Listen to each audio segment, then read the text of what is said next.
তো এই হলো সেই রাজকন্যার ঠিকানা। কিন্তু কথা দেওয়ার আগে কিছু কথা জানতে হবে। মানে হলো যাকে আপনি খুঁজছেন তার সম্পর্কে জানতে চাই। সেটা জানা কি খুব জরুরি? হ্যাঁ, অবশ্যই।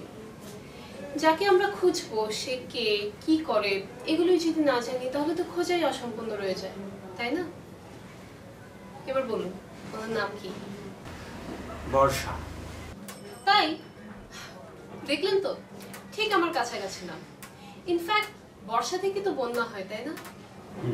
তা আপনি কি তাকে খুব লাইক করেন? দেখো, তুমি কিন্তু আমার প্রাইভেসি নিয়ে কথা বলছো।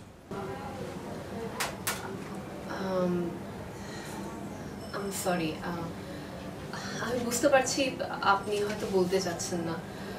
এনিওয়েজ, আমি আর আপনাকে ডিস্টার্ব করবো না। আমি সরি। আসলে আমি তোমাকে সব বলবো যদি তাকে খুঁজে পাই।